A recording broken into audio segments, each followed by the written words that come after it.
മഴ തോരുമ്പോൾ സീരിയലിലേക്ക് എല്ലാവർക്കും സ്വാഗതം. ഈ ചാനൽ ഇഷ്ടപ്പെട്ടാൽ ലൈക്ക് ചെയ്യുക, സബ്സ്ക്രൈബ് ചെയ്യുക.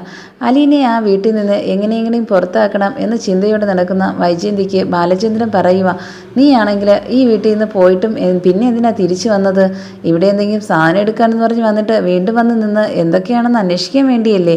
എന്തായാലും നിന്റെ ഉദ്ദേശം കൊള്ളാം. ഇവിടെ ആരൊക്കെ എന്തൊക്കെ പറയുന്നതെന്ന് കേൾക്കാൻ വേണ്ടിയല്ലേ ഒളിച്ചു വന്ന് നിൽക്കുന്നത്? ഞാൻ കണ്ടായിരുന്നു. അതിനെന്താ, എൻ്റെ മക്കളെ എനിക്ക് നോക്കിക്കൂടെ? മക്കളെ മാത്രമല്ലല്ലോ, നീ അലീനയല്ലേ നോക്കിക്കൊണ്ടിരുന്ന് എന്തൊക്കെയോ പറഞ്ഞുകൊണ്ട് നിൽക്കുന്നത്? എന്തിനാ ഇങ്ങനെയൊക്കെ കാണിക്കുന്നത്? നിന്നെ മോളെപ്പോലെ കരുതിക്കൂടെ എന്നൊക്കെ ചോദിക്കുന്നുണ്ട്. ഇത് കേട്ടിട്ട് അലീന പറയുക, എന്താ ഇവിടെ വഴക്ക് രണ്ടുപേരും കൂടെ? ഒന്നുമില്ല, നീ വഴക്ക് തീർക്കാൻ വന്നതാണോ എന്ന് വൈജയന്തി ചോദിക്കുന്നുണ്ട്. ഞാൻ അതുകൊണ്ട് വന്നതല്ല, ഇതുവഴി പോയപ്പോൾ ഞാൻ കേട്ടതേ ഉള്ളൂ. അങ്ങനെ നീ ഒന്നും കേൾക്കണ്ട. ഞങ്ങൾ ഭാര്യയെ സംസാരിക്കുമ്പോഴത്തേക്കും ഭർത്താവ് സംസാരിക്കുമ്പോൾ നിങ്ങൾ അന്വേഷിക്കേണ്ട ഒരു കാര്യമില്ല. അതുപോലെ എൻ്റെ മക്കളായിരുന്നാലും ശരി തന്നെ, ഞാൻ നേരത്തെ പറഞ്ഞിട്ടുണ്ട് എന്ന് വൈജയന്തി പറയുന്നുണ്ട്.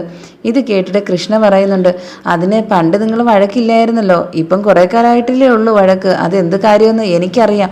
ഇത് കേട്ടും വൈജയന്തി പറയുക, എന്താ കാര്യം? അത് ഞാൻ ഇപ്പോൾ ഒന്നും പറയുന്നില്ല, അമ്മയ്ക്ക് മനസ്സിലാവുന്ന ഒരു സമയം വരും, എല്ലാവരും മനസ്സിലാവുന്ന ഒരു സമയം വരും എന്ന് പറയുന്നത്. എന്ത് കാര്യമെന്ന് എൻ്റെ പറഞ്ഞാലേ മനസ്സിലാവുള്ളൂ എന്ന് പറയുന്നുണ്ട്. അങ്ങനെ അമ്മ ഹോസ്പിറ്റലിൽ കിടന്ന സമയത്തെ അവിടെയുള്ള നേഴ്സുമാർ വരെ പറഞ്ഞു, എന്ത് നല്ല മോളെ പോലെയാണ് നോക്കുന്നത് അലീന ചേച്ചിയെന്ന്. എന്നാൽ അതുപോലും മനസ്സിലാക്കാൻ അമ്മയ്ക്ക് കഴിഞ്ഞില്ലല്ലോ എന്ന് പറയുന്നുണ്ട്. ആ സമയത്താണ് ശിവൻ ഫോൺ വിളിക്കുന്നത്. ശിവനെ വിളിച്ച് പറയുക ബാലചന്ദ്രനടുത്ത്, എന്തായാലും ഹരിയുടെ കാര്യത്തിൽ ഒരു തീരുമാനവും ആയില്ല, ഏത് വിധേനയും അവനെ പുറത്തിറക്കണം എന്നൊക്കെ പറയുന്നുണ്ട്. അത് പുറത്തിറക്കാൻ വേണ്ടി എന്തെങ്കിലും തെളിവ് വേണ്ടേ? അല്ലായെങ്കിൽ നല്ല പൈസ ഇറക്കേണ്ടി വരും എന്നൊക്കെ പറയുന്നുണ്ട്.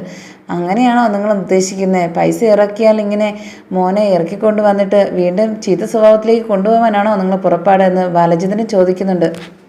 ഇത് കേട്ടിട്ട് ശിവൻ പറയുക, എന്തായാലും മോനായി പോയില്ലേ, അവനെ രക്ഷിക്കണം എന്ന ഉദ്ദേശമേ എനിക്കിന്നുള്ളൂ. ഞാനാണെങ്കിൽ ഒരു കാര്യം ചെയ്യാം, നിങ്ങളാണെങ്കിൽ കൂടെ സ്റ്റേഷനിൽ നിന്ന് കൂടെ വരണം, ഒന്ന് സംസാരിക്കണം എന്ന് പറയുന്നുണ്ട്. ഇത് കേട്ടിട്ട് പറഞ്ഞ്, ഞാൻ ഒരിടത്തും പറഞ്ഞില്ല, എനിക്ക് ഈ കാര്യത്തിന് ഒരു കാര്യവും പറയാനില്ല. ആ കുട്ടിയാണെങ്കിൽ വളരെ വിഷമത്തിലാണ്. ഈ വീട്ടിൽ വന്നപ്പോൾ തന്നെ എനിക്ക് ആ കൊച്ചിനെ കണ്ടപ്പം വിഷമം കൊണ്ട് എനിക്ക് ഇരിക്കാൻ വയ്യായിരുന്നു. എന്തായാലും അവളെ ഒരു തീരുമാനത്തിൽ ഞാൻ ഇനി അവനെ സപ്പോർട്ട് ചെയ്യുന്ന വരില്ലേ, അതുകൊണ്ട് ഞാൻ കൂടെ വരില്ല, നിങ്ങൾ ഇഷ്ടം പോലെ ചെയ്തോ എന്നൊക്കെ പറയുക. എന്തായാലും നിങ്ങൾ ഇഷ്ടം പോലെ ചെയ്യുന്നതിന് ഫോൺ വെച്ചത് കണ്ടിട്ട് ശിവൻ പറയുക, സ്വന്തം കാര്യം എല്ലാവർക്കും, എന്തു വെച്ചാലും അവൻ്റെ മോൻ ശരിയായപ്പോഴത്തേക്കും കാര്യങ്ങളെല്ലാം കറക്റ്റായി നടന്നല്ലോ, ഇപ്പം എൻ്റെ മോനല്ലേ അവിടെ കിടക്കുന്നേ എന്നൊക്കെ പറയുന്നുണ്ട്. ഇത് കേട്ടിട്ട് ശിവൻ്റെ ഭാര്യ പറയുക, അതങ്ങനെ വരികയുള്ളൂ, നിങ്ങൾക്കത് കിട്ടണം, നിങ്ങളല്ലേ നിങ്ങളെ ചേച്ചി അനിയത്തി എന്നൊക്കെ പറഞ്ഞിട്ട് ചേട്ടൻ എന്നൊക്കെ പറഞ്ഞിട്ട് ഇങ്ങനെ നടക്കുന്നേ, എന്നാൽ സ്വന്തം കാര്യം നോക്കാൻ നിങ്ങൾക്ക് അറിഞ്ഞൂടല്ലോ, നിങ്ങളെ മോൻ്റെ കാര്യം നിങ്ങൾക്കൊരു ശ്രദ്ധയുണ്ടോ എന്നൊക്കെ ചോദിക്കുന്നുണ്ട്. എന്തായാലും എൻ്റെ അനിയത്തിയുടെ കാര്യമല്ലേ, അത് ഞാൻ നോക്കേണ്ട എൻ്റെ കടമ തന്നെയാണ്, നീ എന്നെ പഠിപ്പിക്കുകയെന്ന് വേണ്ട, നീ മര്യാദയ്ക്ക് ഇരുന്നോളണം എന്നൊക്കെ പറഞ്ഞിട്ട് ശിവൻ പോകുന്നുണ്ട്. എന്തായാലും ഹരിയുടെ കാര്യത്തിൽ തീരുമാനം എടുക്കാൻ വേണ്ടി ഞാൻ സംസാരിക്കാൻ വേണ്ടി ഞാൻ പോവുക, വക്കീലിനെ കാണാൻ പോവുക എന്നൊക്കെ പറയുന്നുണ്ട്. എന്നങ്ങനെ വക്കീലിനെ കാണാൻ ശിവനെ രണ്ടുപേരായിട്ട് പോകുന്നുണ്ട്. പോയി സംസാരിച്ചിട്ട് പറയുക, ഏത് വിധേനയും അവനെ പുറത്തിറക്കണം, അത് എന്ത് രീതിയിലായിരുന്നാലും ശരി തന്നെ എന്നൊക്കെ പറയുന്നുണ്ട്.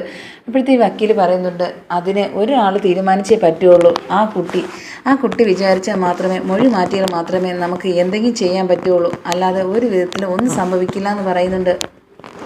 അങ്ങനെ അവസാനം പറയുക, എന്തായാലും ഹരി എങ്കിൽ കല്യാണം കഴിച്ചോളൂ ആ കുട്ടിയെ എന്ന് വരെ പറയുന്നുണ്ട്.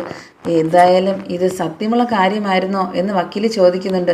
അല്ല എങ്കിൽ സമ്മതിച്ചില്ല എങ്കിൽ ഇതൊരു വലിയ പ്രശ്നത്തിലേക്കല്ലേ വഴിയൊരുക്കുള്ളൂ എന്ന് ചോദിക്കുന്നുണ്ട് ശിവൻ. എന്തായാലും നമുക്ക് കാര്യം നടക്കണം, അതിനുവേണ്ടി ഏത് വിധേനയും പോയേ പറ്റുകയുള്ളൂ. വക്കീൽ അങ്ങനെയല്ലേ പറഞ്ഞു തരുള്ളൂ, നല്ല രീതിയിലൊന്നും പറഞ്ഞു തരില്ല, അതിന് നല്ലത് കാര്യമല്ലല്ലോ നിങ്ങളെ മോൻ ചെയ്തത്, അതുകൊണ്ട് എനിക്ക് ഇങ്ങനെയൊക്കെ പറയാൻ പറ്റുള്ളൂ, അല്ല എങ്കിൽ അവളെ കല്യാണം കഴിക്കുക എന്നൊരു ഉദ്ദേശമേ ഉള്ളൂ, അത് ചെറിയ കുട്ടിയല്ലേ, എന്തായാലും നമുക്ക് നോക്കാം എന്നൊക്കെ പറഞ്ഞ് വക്കീലിൻ്റെ അടുത്തുനിന്ന് പോകുന്നുണ്ട്.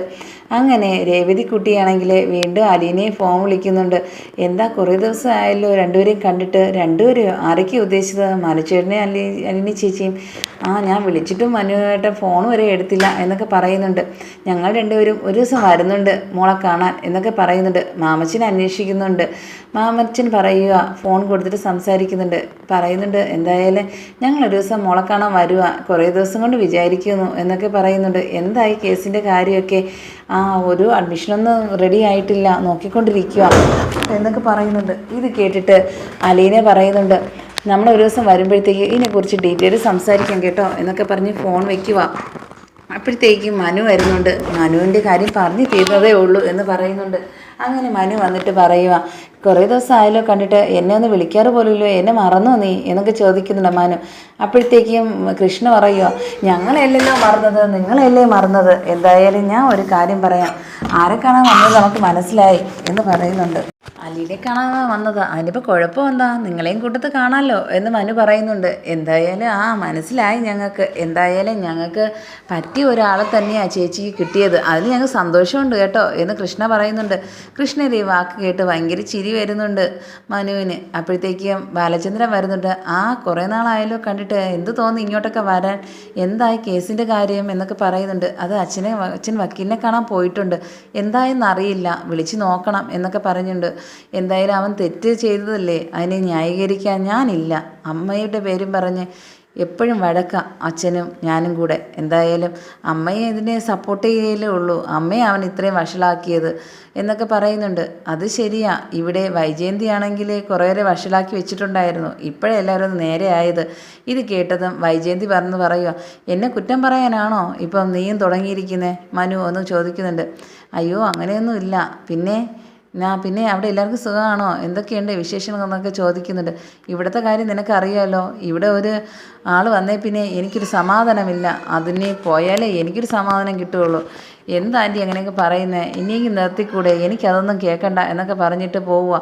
അപ്പോഴത്തേക്കും വൈജയന്തി പറയും, നിനക്കെന്താ കേൾക്കാത്ത, എൻ്റെ കാര്യം നിൻ്റെ അടുത്തല്ലേ എനിക്ക് പറയാൻ പറ്റുള്ളൂ, ഇവിടെ ആരടുത്ത് പറഞ്ഞാൽ പോലും കേൾക്കാൻ പോലും നിൽക്കില്ല എന്നൊക്കെ പറയുന്നുണ്ട്.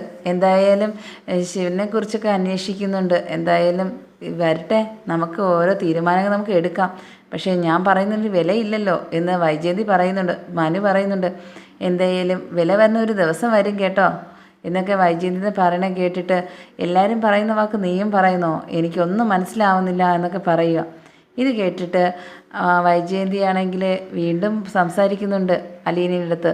നീ കേട്ടല്ലോ, നീ കാരണമാണ് ഇവിടുത്തെ എല്ലാ പ്രശ്നവും ഉണ്ടായിക്കോണം, നീ ഇന്ന് ഇറങ്ങിക്കോണമെന്ന് പറയുന്നുണ്ട്. അപ്പോഴത്തേക്കും മനു പറയും, എന്താ ഞാൻ വന്നത് കൊണ്ടാണോ ഇന്ന് ഇറങ്ങിക്കോണമെന്ന് പറയുന്നത്? അങ്ങനെയൊന്നുമല്ല, എനിക്കാണെങ്കിൽ ഈ വീട്ടിൽ ഒരു സ്വസ്ഥതയില്ല ഇവള് കാരണം.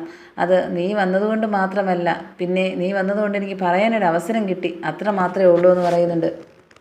ബാലചന്ദ്രൻ പറയുക, അവളെ ആൾക്കാർ ആര് വന്നിരുന്നാലും അവൾക്ക് സപ്പോർട്ട് ചെയ്യാനുണ്ടെന്ന് പറഞ്ഞ് എല്ലാ കാര്യങ്ങളും ഒന്ന് പറയലാണ് ഇപ്പം ജോലി.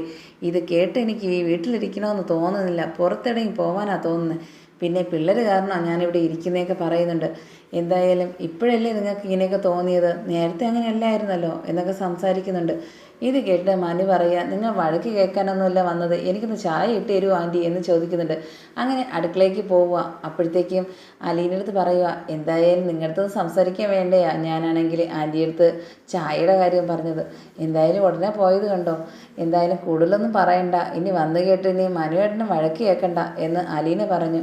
ഇത് കേട്ട് ബാലചന്ദ്രൻ പറയുക, എന്തായാലും ഇവിടുത്തെ അവസ്ഥയും അതുപോലെ തന്നെ അവിടുത്തെ ഒരു അവസ്ഥ ഒരു വല്ലാത്തതാണ്. ഇവിടെയാണെങ്കിൽ പഠിത്തത്തിൻ്റെ കാര്യത്തിൽ ഒരു തീരുമാനവും ആയില്ല, രോഹിത്തിൻ്റെ കാര്യത്തിൽ എന്ത് ചെയ്യണമെന്നൊന്നും അറിയാതിരിക്കുക. അലീന പോയിട്ട് ഒന്നും നടന്നില്ല, ഞാനൊന്ന് ശ്രമിച്ച് നോക്കാമെങ്കിലേ ഏതെങ്കിലും വഴിയിൽ എല്ലാ കാര്യവും നടക്കും, അതുകൊണ്ട് പേടിക്കേണ്ട ആവശ്യമൊന്നുമില്ല എന്നൊക്കെ പറയുന്നുണ്ട്. ഇത് കേട്ടിട്ട് അലീനെ പറയുക, ഞാനും അങ്ങനെ പറഞ്ഞത്, അത് ശരിയാ എന്നൊക്കെ പറയുകയും ചെയ്യുന്നുണ്ട് അലീന.